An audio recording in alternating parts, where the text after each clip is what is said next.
அது என்னன்னு தெரியல. நான் வந்து சமைக்கணும்னு தான் எனக்கு ஆசை, ஷெஃப் ஆகணும் தான் எனக்கு ஆசை. அந்த ஆசை இருந்ததுனாலயோ என்னவோ தொடர்ந்து நமக்கு சமைக்கிற மாதிரியே படங்கள் அமைஞ்சுக்கிட்டே இருக்கு. இப்போ ஜகமே தந்திரம்ல பரோட்டா போட்டோம், திருச்சிற்றம்பலம்ல வந்து டெலிவரி பாயா இருந்தோம், ராயன்ல ஃபாஸ்ட் ஃபுட் வச்சிருந்தோம், இந்த படத்துல இட்லி சுட்டுக்கிட்டு இருக்கோம். எனக்கு நான் எழுதிக்கிறதும் அந்த மாதிரி தான் இருக்கு.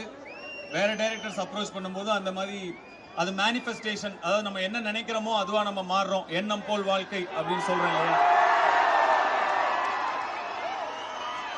மேனிஃபெஸ்டேஷனோட பவர் அப்படிங்கிறது என்னவோ அது நான் நடிகனான பிறகும் கூட அது என்ன தொடர்ந்துகிட்டே இருக்கு. இளைஞர்கள் வந்து நிச்சயமா மேனிஃபெஸ்ட் பண்ணணும். நம்ம என்னவா வாழ்க்கையில் ஆக விரும்புறோம், நம்ம என்ன சாதிக்க விரும்புறோம் அப்படிங்கறத நம்ம மேனிஃபெஸ்ட் பண்ணணும், நம்ம நம்பணும். ஆல்ரெடி அது நடந்துட்டா மாதிரி நம்ம நம்பணும், அதுக்காக கடுமையா உழைக்கணும். அப்ப நிச்சயமா யார் வேணா என்ன வேணா சாதிக்கலாம்.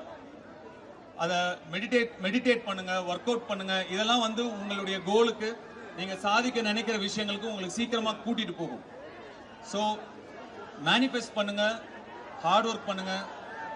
கருத்து சொல்றானேன்னு நினைக்காதீங்க. என் வாழ்க்கையில எனக்கு நடந்தது உங்களுக்கு சொல்றேன். கண்டிப்பா இதெல்லாம் நீங்க ஃபாலோ பண்ணுவீங்கன்னு நான் நம்புறேன்.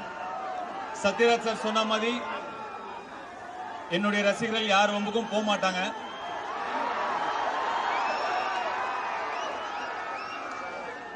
அதுல எனக்கு பெரிய கர்வமும் பெரிய சந்தோஷமும் இருக்கு.